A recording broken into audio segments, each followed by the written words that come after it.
Point podcast. Hey, how are you guys doing, man? Welcome to another episode of To the Point. To the Point.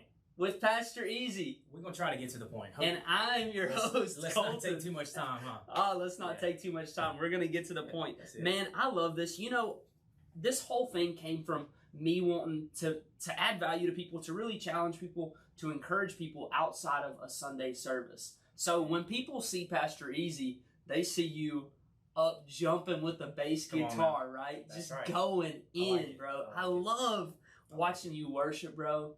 That it touches my heart. It really does. You have a deep, authentic relationship. Pastor Chris and I literally just talked about authentic worship and what it means to do that. Dude, you live it out so well, man. So thank you for doing that. It's cool. But people don't get to see you just with your ball cap on backwards and long sleeves. So that's what To the Point's about, okay? It's about connecting on a different level than a Sunday service. And hey, Pointers, my To the Point podcast folks, hey, thank you for watching. It's our honor to be able to add value to your life. That's my whole purpose in life, okay, is to add value to you. So I hope these podcasts have been encouraging you. If they have, please like them, share them, get the word out there. We're going to be releasing one every Thursday with different folks in our church, different leaders in our church, different pastors in our church. That's even good for me, man. It is, yeah. So I learned, dude, I always have a podcast on.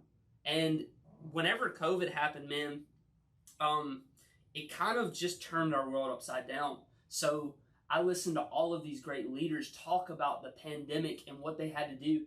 And they said one of the things that we had to do was we had to reinvent ourselves. We had to reinvent the way that ministry, the gospel was going forward because no one showed up to church. Nobody. I mean, you couldn't. Like, it was illegal. Yeah. The doors shut. You couldn't do anything. We had to reinvent a little bit. And so the Lord really laid on my heart, hey, let's do a podcast. Let's just have some real conversations. Because here's the thing, is we have conversations like this all the time. Yeah. Just people don't get to hear them. That's true. So I was like, hey, let's let people hear some good, deep conversations about Christ and what he's doing in your life. Yeah, for sure. And that's what it's about. And I want people to know, hey, you're not always going to see me wearing a jacket. Like, that's only on Sunday mornings. That's true. I'm going to wear a jacket on Sunday mornings, but the rest of the week, I'm going to be in a t-shirt, some jeans. Maybe some J's. Maybe some J's for sure. Do you have yours on today? I don't, no. Not at work. Who got you those J's last week? Pastor James. Pastor James. He's a plug, man. Got Pastor Easy some sick Jordans. Jordan 5, alternate grapes. Yeah. They're nice. They're nice. They're almost like, I almost want to just get something to frame them. Yeah. You know what I mean? Like, I don't even know if I'm worthy enough to put these on feet. We're not worthy. Yeah, we're not worthy. They're awesome, dude. I love Pastor James. He's awesome. I'm going to try and get him on here. I've actually been planning. Pastor James, if you're listening to this, man, I want you on To the Point podcast where we can talk about how to lead your family through or something like that. How to lead your family, how to be a minister in the workplace. Really, that's what it's going to be. But Pastor Easy, man, let's go. Tell us a little bit first. I want to know who you are. Give us a short version, kind of like a rundown of your testimony, man, because I know you've got a powerful testimony. Yeah, testimony. And, let's see, man. Just to give a backstory, I'm from Vidalia, Louisiana, which is... No way! I didn't know that. Come on now. I didn't know you're from Vidalia. We were friends. We are friends. I didn't know that. You hide that part of Vidalia, man. Yeah, one of Mangum's rivals. It was a constant rival with Mangum, dude. Especially in my day. Nice. But, graduated in 2005, went to college. That's where I met Kim. So, wow. Big Mama. Big Mama. That was the best thing that could happen to me. Come on. She turned me around, man. That's awesome. She really did. You know how they say behind every good man's a...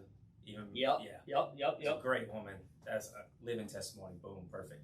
But, man, we've been married almost 10 years now. God's blessed us with 3 beautiful daughters. Yeah. 2 of which we still have. One that tragically was taken from us. But, I feel like that's it just gives meaning to your life. Yeah. I'll get into that a little bit. But as far as my, I guess, testimony, let's see. Got a few testimonies. Which ain't that's how life is, right? Yeah, there's a testimony for every day. That's a good That's a good point. That's a really good point. You gotta relive your testimony. A testimony every day. Oh, that's the truth. Yeah.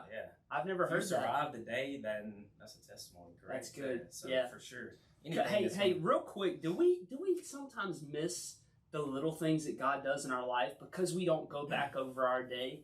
Oh, I believe so. So just this past Sunday, so Ezra stayed home from church because he was running a fever, man, a high fever all night, all day. And dude, we prayed and prayed and prayed for him. And dude, Monday, dude woke up perfectly fine. And I do not want that to go by unnoticed. So I've been thanking God for healing my son from that fever, from whatever he had. God, I was praying he didn't have COVID, and one night and he's fine. And I think a lot of the times we miss that because we don't take each day as a testimony. That's so true. You preaching already, bro. I'm fired up. I wasn't even in my notes, man. Don't you like those? That's the good ones there. That's when it comes from the heart. Yeah. Hey, been doing youth ministry now for about almost 8 years. Yeah. 8 years. What do you love about youth? Oh man, I guess the excitement. It's excitement, but I like being able to just relate, man. Yeah. Break it down to them. Yeah. Look at them eye to eye and say, "Hey, watch me. Like this is the way I was. This is the way I'm doing now. Yeah. I'm not perfect." One of my favorite scriptures is 1 Corinthians 11, 2 Corinthians chapter 11, verse 1. One of those. Paul says this to the Corinthians: "Imitate me as I imitate Christ." There you go. Dude. Yeah. You. I try. All the way, bro. I try. That's Which you. we all gonna fall short, right? Yeah. But hey, there again, as long as we know that, we're constantly getting ourselves back to the presence of God. Like, you might fall off, but you gotta get yourself back. You gotta get yourself back. Every day, it's how you just relive yourself. Even if you're going wide or if you're going down the lane, I mean, you gotta represent, this is what I'm called to do. Yeah. Let's do it. Yeah. Like, hey, that happened, shake it off. Let's go. Yeah. Just keep going forward. That's it. I love it, dude. Yeah, I love it. So last summer we had kind of a youth weekend here at the church because everything was closed down. So Pastor Easy, Pastor Kim were like, "Hey, we're gonna do a youth weekend, just our church, just our church kids." And the first night, I love this about Easy. The first night he got up right before I was able to speak, and he said, "Are y'all ready to get weird? Let's get weird." And dude, I love that about youth ministry. It was so good. Because you can say stuff like that and they're like, "Oh, let's get weird." Yeah, it was ready. You say that on a Sunday morning, they're like, Nah, you're going to get a few looks from the back. The youth is ready, dude. Oh, they're ready. The next generation, they're leading the church, bro. PJ's huge on next generation ministry. Huge on it. That's right. So they're here. The baton is, we just have to give them the baton, and they're ready. Dude, some phenomenal leaders coming out of the hub from you and Pastor Kim. Thank you guys, man. That's that's all from y'all and from y'all's real relationship that you have with them and from the way that you follow Christ, even through all of the pain and all of the heartache and the tragedy that you've experienced. Dude, 2020 was rough. Stinking rough. Yeah. But our testimony, as far as me, man, like I started in college and, I was on the wrong track, leading down the wrong road. But, I caught myself in sin and, make a long story short, I just got out of that, was able to find Kim. She got me back on the right path and, we made it to church and I was able to turn my life around. But I just don't believe that me being, tossed up in drugs and banging from house to house and, gun points and being robbed and just escaping death at every second that I could. I don't believe that's my true testimony. Yeah. I think those are just the scars that I equipped myself with along the way. And,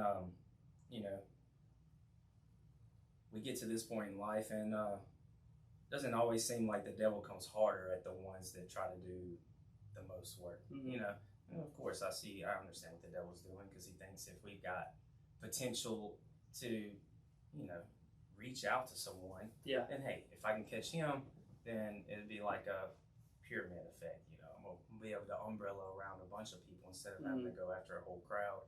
But man, I treat it as respect. Like I feel like if the devil's really coming after me, if I feel like I'm going through a season in my life and the devil's not attacking me, then I almost have to step back and question myself, like, maybe I'm not doing something right. Yeah. You know what I mean? Because the devil's not trying to slow me down. That's good, dude. You know, so you can look at it both ways, man. Yeah. You know, as far as last year, wow, it started out COVID, boom, everything shuts down. Then Pastor Matt spoke a message one night up here on a Wednesday night. Yep. And, you know, he was talking about how they just lost Phoenix and his testimony through that. And I found myself in the altar that night, and I was broke, man. I didn't know what to receive from it. The Lord kept telling me, you know, he kept asking me, are you ready? I need to know if you're 100% in. And at the moment, I just thought maybe it was about youth ministry, you know, something that was about to change. Maybe we're about to, you know, go into something a lot bigger. Maybe we're about to move churches and get a bigger venue or something. I was like, yeah, I was you know, oblivious to what was about to happen. Yeah. But I agreed. I was like, yeah, I'm all in. I'm all yours. Let's go. Like, I'm ready for it. Wow. The very next day, no lie, is when Lily, my oldest child, fell on the trampoline, over her neck bent backwards. It was a terrible accident. It was scary. But that's when we had to take her to the doctor. We thought she had messed up a lot of stuff. We ended up finding out that she had to have brain surgery, which was what was her diagnosis again, Easy? She had something called I can't even remember what it's called. I can't remember either. It was big. I remember that. Yeah, but it's basically where your brain stem is too long and it comes down into your, I guess, your spinal canal. Okay. And it's blocking off the spinal fluid, so it can't flow down around your spinal cord and around your brain and everything like that. Chiari malformation. That's what it's called. That's it. Say that one more time. Chiari malformation. Yeah, big word. All right. Yeah, big word. I couldn't even think of it at first. Yeah. But so yeah, very next day that happens. We find this out. I'm like, wow, man, God was just preparing me. Yeah. It's like, man, he's a great God. You know, awesome. That was just the first step. You know, I didn't know that me having to walk her through brain surgery was actually just in return preparing our hearts for the future. You know, like, you never know why God is allowing something in your life. He doesn't let tragedy happen, but he allows things to come into your path to grow, basically. And so we took it as a growth moment, and she was 7 years old at that time, and the doctor tells us, like, hey, she was probably born like this, which to me tells me that God knew as soon as she was born. Yeah. You get what I'm saying? So, like, he knew this was going to happen. Right. That's the way she was made. Right. So he knew, man, you know what I'm saying, like 7 years ago that this was going to happen. Yeah. And of course, me being the geek nerd guy, like 7, I like, you know, everybody knows what 7 means. That's the completion number. Yeah. So it was like, wow, her little life, that was the complete part. You know, now that purpose is coming out. And she was 1 when we started youth ministry. Wow. Okay. Which means when we lost Fallon in September, she was 8, which was actually 7 years after we started youth ministry. Okay. Yeah. So we've been doing youth ministry for 7 years now, and then we lost Fallon. So you can look at a 7 years thing, like Lily 7 years, and then that happened. Yeah. Ministry 7 years, but the way I look at it now is 8 is a new beginning, right? So you know, Lily's 8 now. Our youth ministry years turning into 8, so like everything is just flipping over. It's about to be new path, new seasons. Yeah. But man, we're 36 weeks pregnant. Got 5 days before delivery, and we go in for our last checkup, and that's when we find out that she didn't have a heartbeat. Right. So she was perfect all the way through, bouncing around that morning. No problems, nothing that at least let us know, you know, that something was happening. But that happened on a Tuesday, I guess. Wednesday, something like that. Yeah. It was tough, man. You know, I felt like I was robbed. You know, I felt like this was a blessing given to me from God, but yet, you know, I didn't even have a chance. to be a father. You know, I didn't have a chance to be that parent that he was asking me to be. But I mean, it's just the opposite of that. It was like where I'm telling myself I didn't have a chance. He was actually giving me the biggest chance to do something. Okay. You know what I'm saying? Mm-hmm. And so you just have to take it in, you know, perspective. And it's tough, man, you know, walking through tragedy and stuff or loss of a child. But there for the first couple of days, you know, I found myself just clueless. You know, how do I move on? How do I do life now? You know, like I just feel like I'm ripped apart. I've got to be there for my family. I've got to be strong.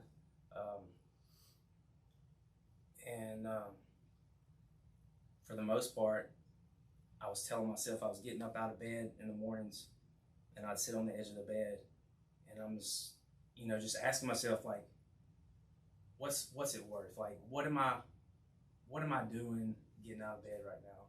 Like, what am I gonna get up and go do now? You know, and I had to find that motivation for myself. So I was asking myself, you know, what is it that gets me up? Mm-hmm. You know, what is it that gets me to go to work? Is it because I love work? Yeah, I like my job, you know, but I like to get paid. You know what I mean?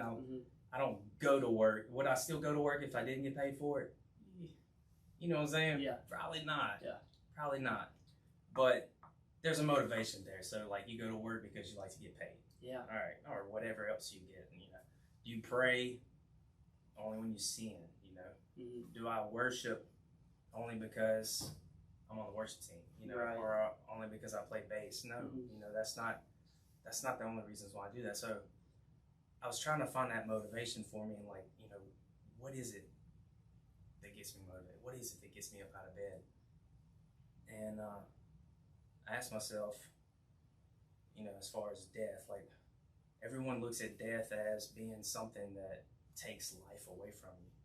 But Newton's third law, every action, there's a opposite and equal reaction. So if death is meant to take life, why can't we focus on where death actually adds life? Okay. You know what I mean? Yeah. And so I was telling myself, like, somewhere this is going to be adding life. I know death has taken life, but there's going to be an equal and opposite reaction to this where it's going to add life. And so I'm telling myself the same way, like, and this is me, like, still sitting on the side of the bed, like, and this went on for days and days and days. And this is just kind of how I had to help motivate myself to get up and do this kind of stuff and get through with it. I was saying, you know, am I just going to survive, or am I going to be a survivor? Okay, yeah. You know, because you can live through a plane crash, but did you do anything to help yourself live through that plane crash? No, you probably just got lucky. You know what I mean? Some people probably died. You might have made it, but you didn't do anything different on your descent that actually caused you to survive. Right. You know what I mean? You just survived it. But as far as being a survivor, say cancer or something, you know what I mean? Like, yeah, you can just survive cancer for a while, but give up. Or you can look cancer in the face, you know, and say, I'm not going to let this opposition take me down. I'm going to conquer this, and I'm going to stand up and defeat it. And then you become a survivor, right? So from one surviving to the other survivor, it's like you actually are giving yourself life. Instead of just living, you're actually facing opposition and giving yourself life. You're making yourself alive. Yeah. And so I was like, I'm not just going to sit back and just live and survive with this.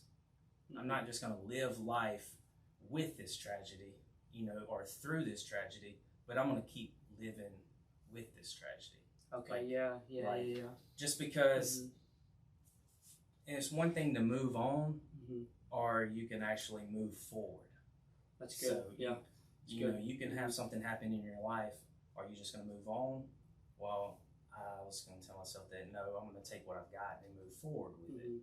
But just because you move forward doesn't mean you moved on. You know what I mean? So there's a saying, and just speak to this a little bit, because I think this is kind of where you're going, and I just wanted to see if this was the case. People say that the pain never leaves. You have that every day, but you get a little bit stronger each day, stronger to carry it. Did you find yourself kind of in that situation to where today you're a little bit stronger than you were a week after it happened, or what would you say? Yeah, I could say so. I mean, it's different. It is different. I mean, the pain still hurts. You do find ways to balance it out. Yeah. I mean, I wouldn't say that you cope with it, right? Because you still struggle with it, just the same as it's not as much of a shock to you, I believe, like in the beginning. Okay. Yeah. You know what I mean? Mm-hmm. So you're kind of adjusted to it, but it's different. Yeah. Like you still have that. You know, you still have that life that's not going to be the same as it was before. Yeah. It still hurts. You know, I still find myself torn up all the time. Mm-hmm. But at this moment versus the beginning, before I've already, told myself, like, how am I going to get up? How am I going to get through this? What is life meaning? At this moment, I've already been able to see promise out of it versus in the beginning, I just saw struggle. I just saw tragedy. Okay. So you can stay in that zone. Yeah. If a lot of people do, and I see a lot of people that struggle with tragic moments, death in particular, mm-hmm. And they just feel like they just can't get out that rut. Yeah. Or you can see people that bounce out of it pretty quickly, but they still struggle. They still feel it. The pain's still there, but it's what do you get out of it? Okay. Yeah. Do you go to work to get paid, or you go to work because you love work? Mm-hmm. Go to work to get paid, right? Yeah. Same with me getting up out of bed. Mm-hmm. Like the tragedy's still there, work is still there.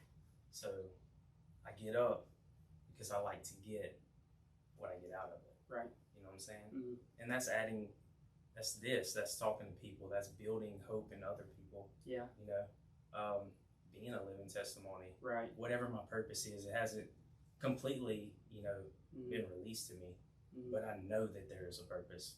Right. And so I know as long as I'm living by God, that God's going to reveal himself as long as I stay humble and I stay true. Yeah.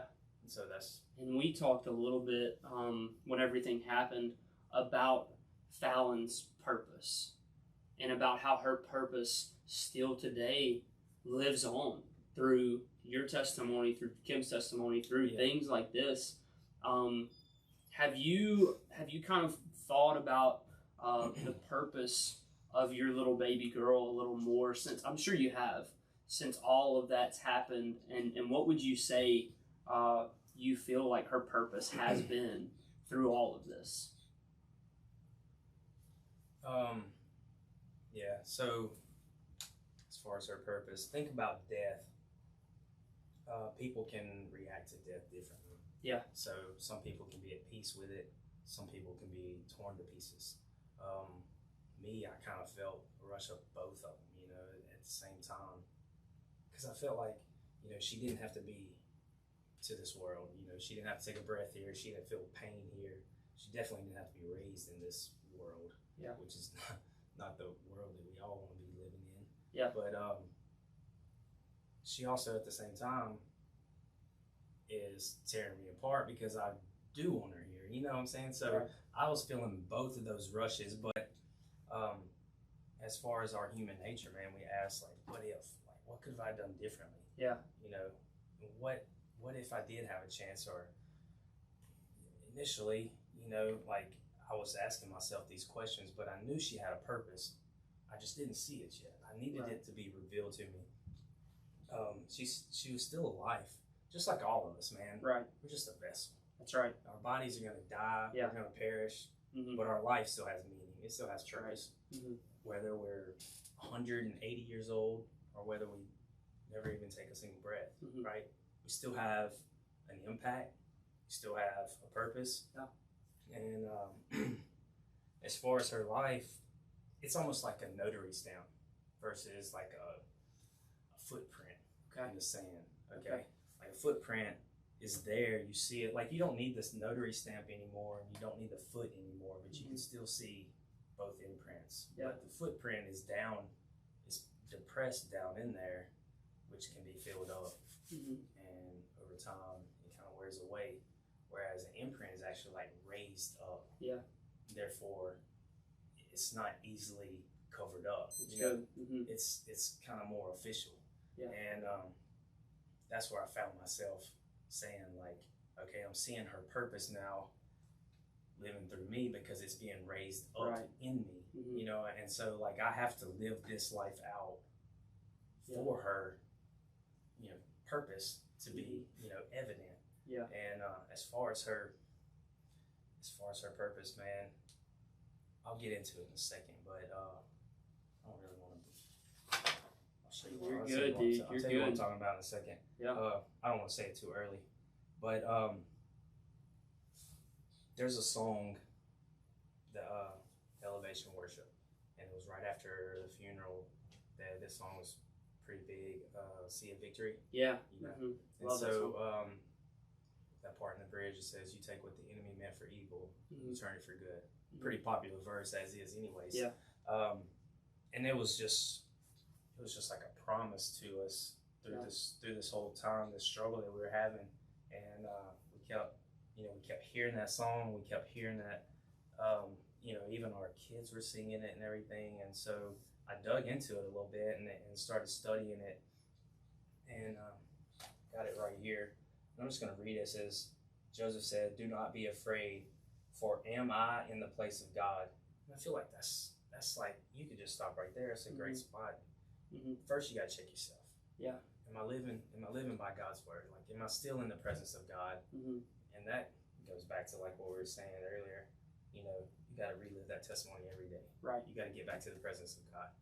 But if you know if you're in the presence of God and you're living by, you know, God's word, and you feel like the calling on your life, and you're doing the best you can, then no matter what you walk through, God's there. Yeah. Because you're in the presence of God. He's with you. So from that moment on, you just got to be convinced that, you know, no matter what I'm going to face, it's not going to overcome.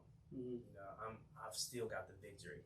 And it goes to say that, but as for you, you meant evil against me, but God meant it for good. Yeah. That's the famous line. And that's about as far as I'd ever heard, you know, because of the song, it's popular, this and that. But there's a comma there. And this is what really got me. It says, in order to bring it about as it is this day, to save many people alive.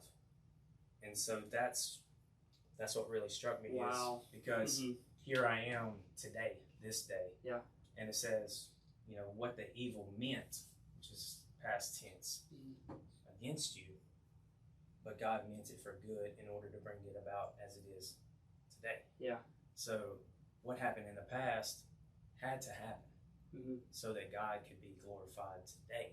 And then continues to say, to save many people alive. Yeah.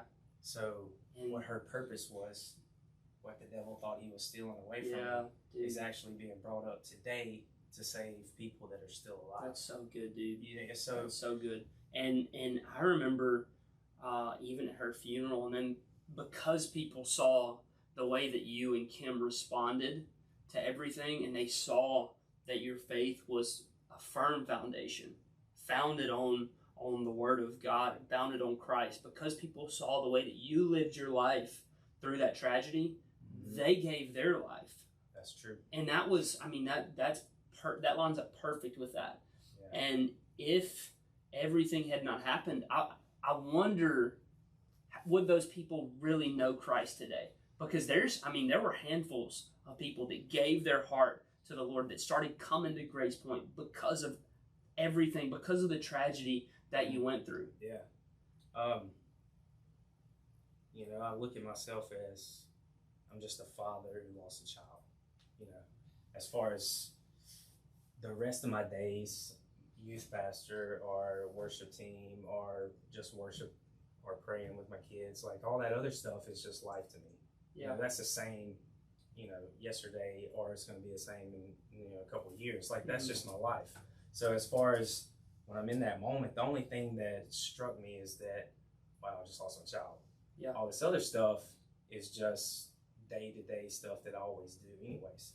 But yeah, like you're saying, and this was a direct quote from one of my partners from back home. He was saying, to see my life and to see my faith and to see like how I worship and how I grind every day, and then that they see that I was a father and I lost a child. Yeah. Yet I still had the power in me to stand up, you know, when I'm staring at a casket and still worship, you know? Yeah. And like, I think that's what you were trying to bring up. And he told me, he said, he's like, man, when you stood up in that funeral, the whole place shook.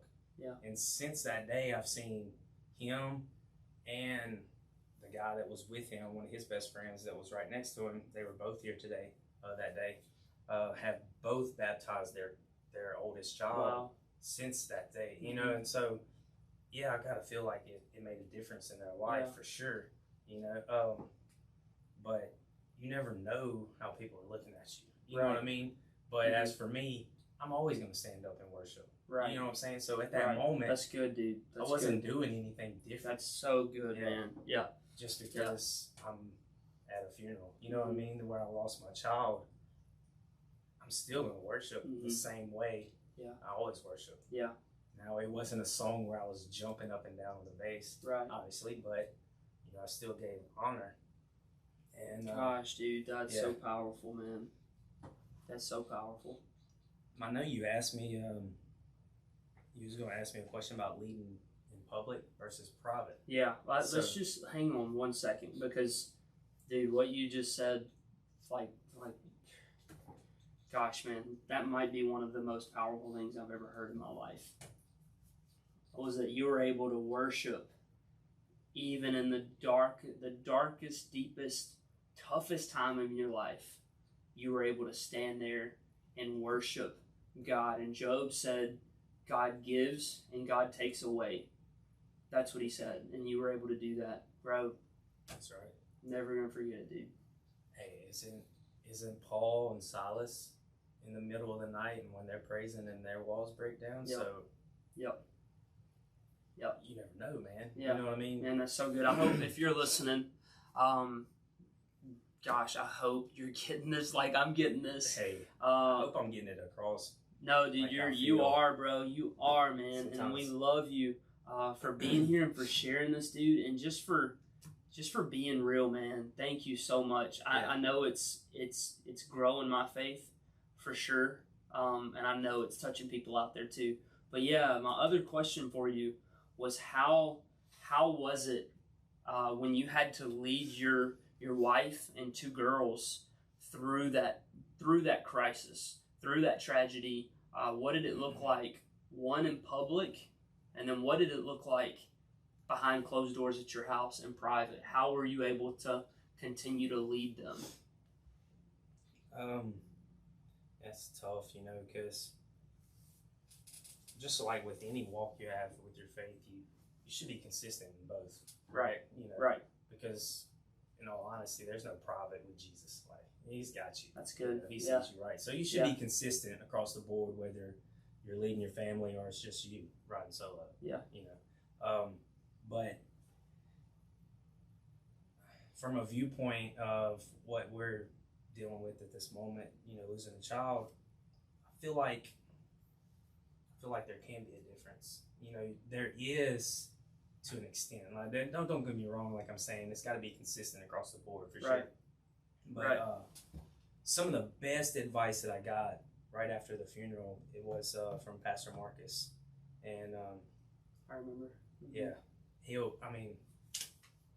if you ever get a chance to talk to Pastor Marcus, just sit down and record it or something. Yeah, because what he's going to say is very wise. He drops it. Yeah, every time. What did he tell you? But he looked at me and he said, "Bro," and you know if somebody looks at you, especially with his stature, and he looks at you and says, "Bro," like it's about to get real. Yeah. He says it's okay to drop being a pastor. Yeah. And just be human.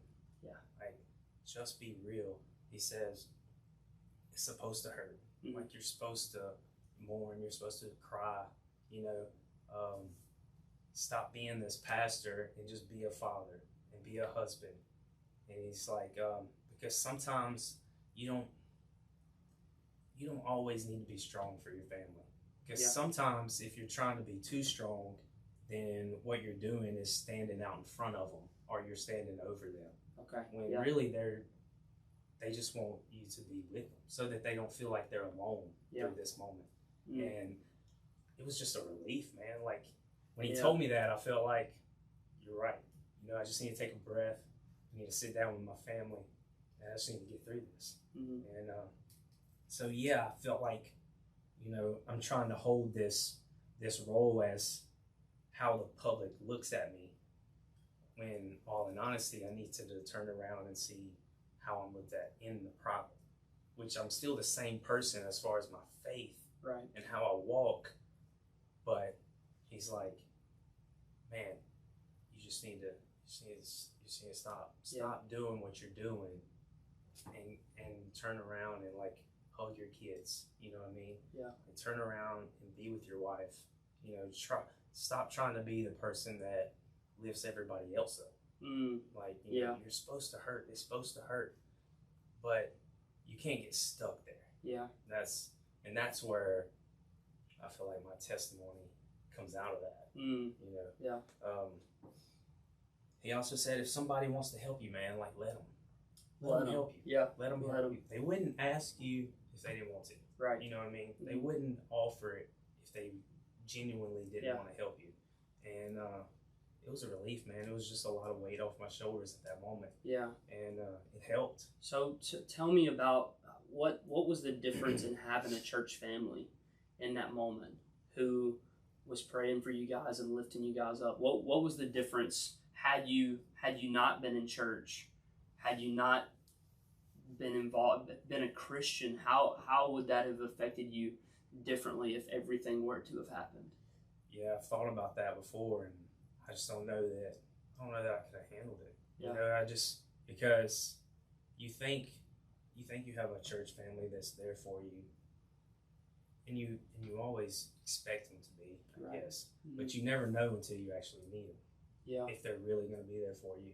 And man, if it wasn't for me being, you know, just, I don't even want to say just being involved in everything, because sometimes I feel like just with youth ministry, I'm pulled away from the church for the most part, because I'm away on Wednesdays or I'm on the worship team, so I'm pulled out on Sunday mornings. Like, it's really hard for me to get around and just interact with people. Yeah.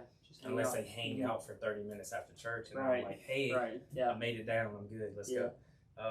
But man, they stepped up, man, and it was, I mean, the amount of stuff that they did for us is just unreal. You know, not from any kind of standpoint where I felt like we couldn't go forward by ourselves. Right. You know, we would have gotten through it, but I don't know that we would have been as strong as we are today, because I feel like it would have tore everything out of me, and I would have been left in that spot.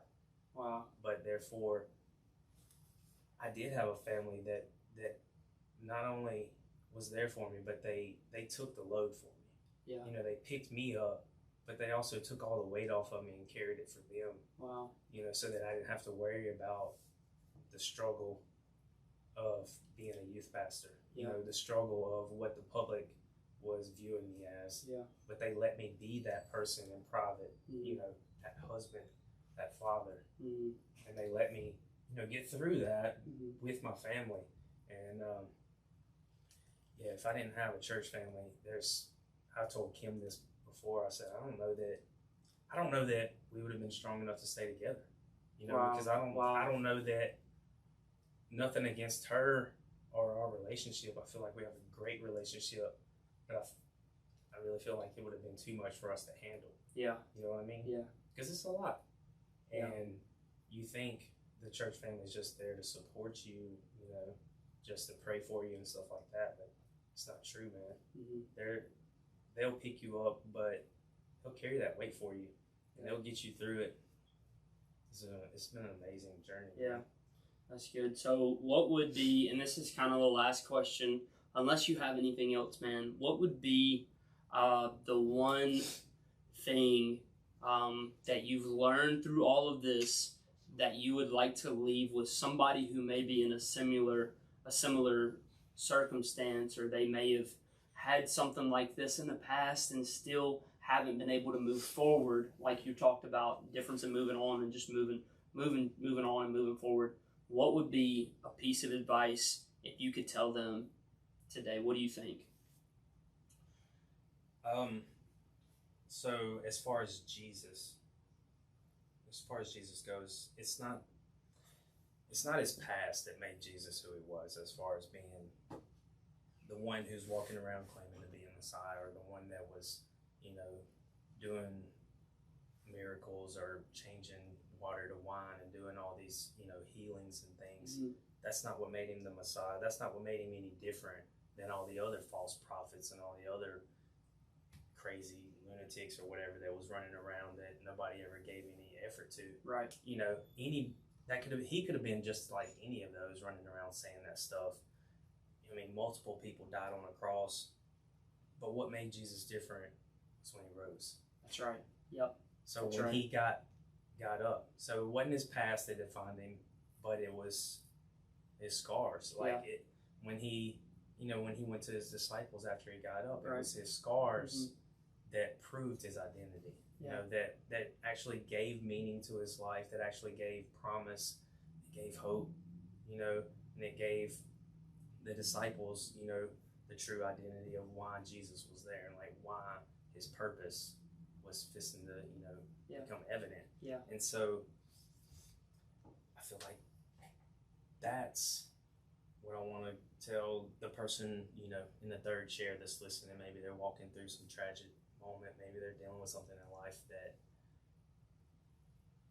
the life that you've lived to this moment, your past, it's happened. You can't change it. That's your past. It don't define you. But your scars you carry with you, and your scars of what makes you who you are, that's what gives you purpose and meaning in life. So whether you're a believer or a non-believer, whether you agree with what I say or not, you still got to ask yourself, like, what gets you up in the morning? Like, what motivates you? Yeah. Where's that at in your life? And whether it's your children, whether it's your job, you got to find what it is that motivates you, and you got to choose to live this life. Yeah. So, I tell people that I wouldn't have been given this life. I wouldn't have been chosen for this life if I wasn't trusted with it. I feel like God really trusted us to carry out this life. But just because you've been given this opportunity to live a life like this doesn't mean you want to. Yeah. Doesn't mean you asked for it. But whether or not it happened or not, it's happened. That's the past. You can't change it. So choose to live that life. Yeah. Now, here you are. It happened. Let's go forward with it. And you got to convince yourself from that moment forward that, hey, I do have purpose. Right. Like there's a definition to this problem. Yeah. I just got to live it out.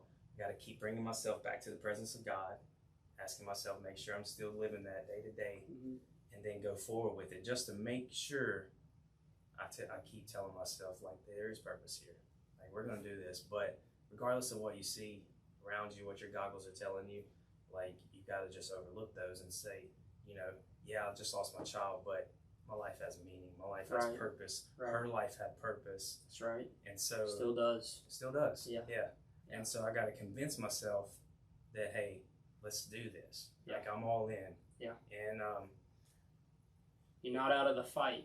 That's right. Out of the fight. That's right. And so from that moment forward, man, if you can just find what motivates you, and then you can just tell yourself, okay, I'm dedicated to it. I'm going to live this life. Convince yourself there's purpose to it. Then just get up.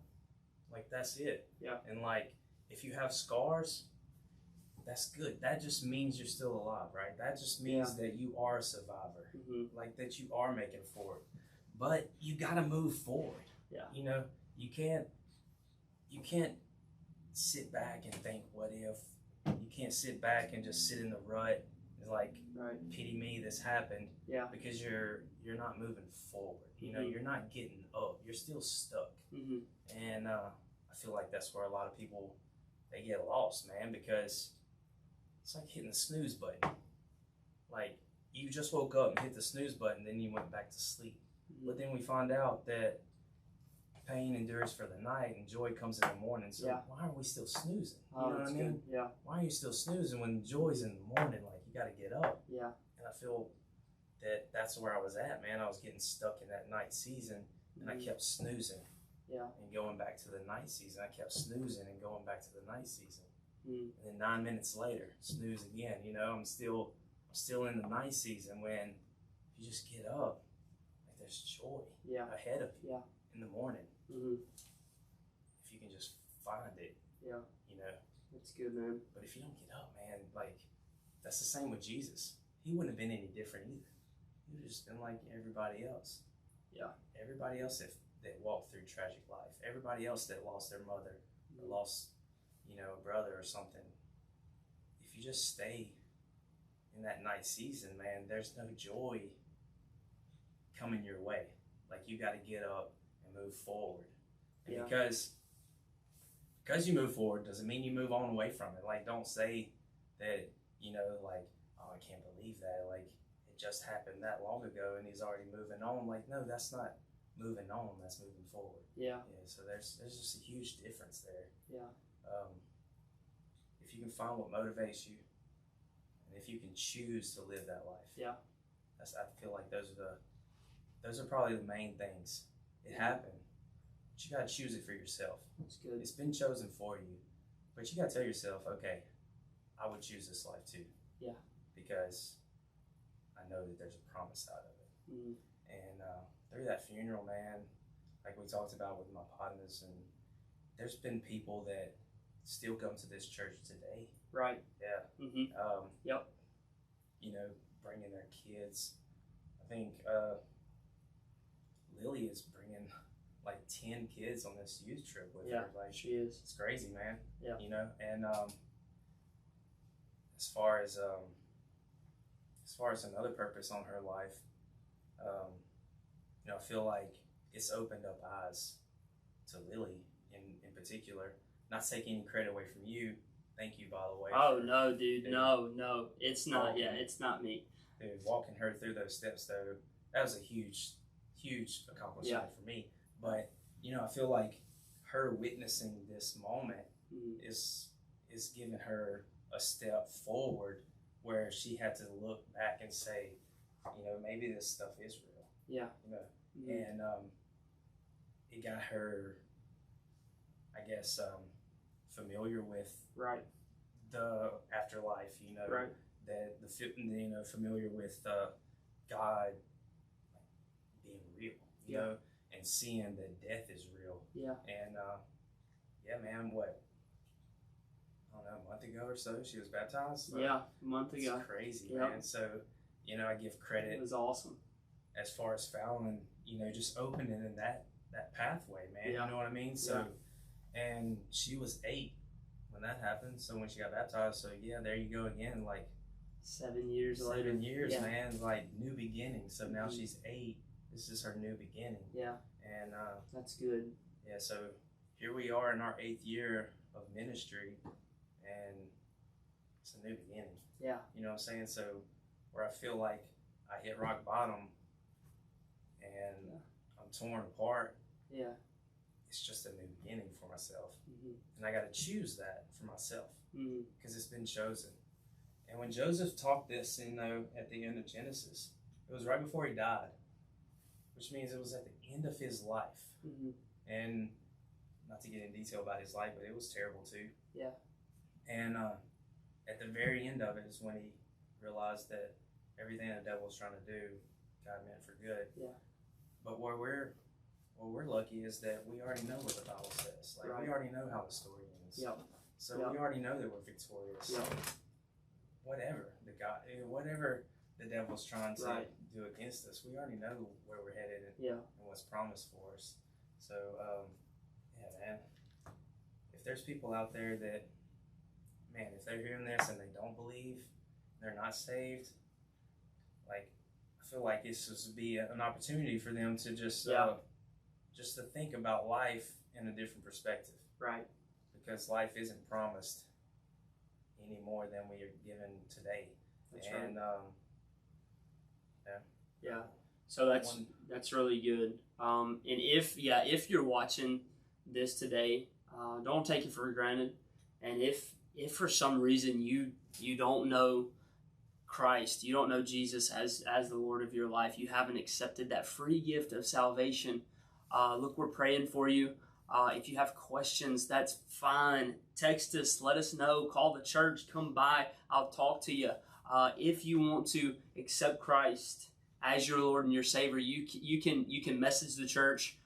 We're just gonna talk to you a little bit, talk to you through the steps. Super easy. You confess with your mouth, believe in your heart that Jesus is the Lord, that He was resurrected from the dead, and you have eternal life. Your name's written in the Lamb's Book of Life. So if that's you today, don't take this moment, don't take this next breath for granted, because it's a gift from God. That's right, man. And you got to find what it is that gives you hope in life, what it is that gets you going forward. And I'll tell you right now, that's Jesus, man. Jesus gives life to everybody. Yeah. And Jesus is there before us, and Jesus was there behind us. So we know that Jesus was with us through all those tragic moments, man. He was with us before we lost our child, because we saw it in my oldest child. Yeah. And then we saw it because the day she was born, that God was in it. Mm-hmm. So it's just evident that God is always there with us. Yeah. But if you can just tell yourself that you don't want to live that life that you're living anymore, and that you do want to live a life full of joy and a life full of hope and promise and everlasting life, you can just say it to yourself and just look into your own heart and say, I do sacrifice my life for Christ, and I do believe that He died for me. And then you can, at that same moment, choose to live that new life. Yeah. Choose to live that life for Christ going forward. Whatever happened in your past don't define you. That's right. It's not going to slow you down. It's not going to change your future. But if you hold on to the past and you don't move forward with your scars, it can prohibit you from your future. Yeah. And that's very true. Yeah. So tell yourself, convince yourself, I'm going to choose this life, this new life, and we'll be praying for you. Yeah. Yeah. To the Point podcast. Hey, thank you guys. Hey, why don't y'all shout out Pastor Easy? Hey, man. Thanks, my brother. Yes, bro. Hey, it was tough, man. Good. It's the first time I really had to talk about it. Yeah. I've put a lot of it in thought, but man, it's good to get it off. Yeah. Yeah. I know it's going to be good. I know it's going to bless people.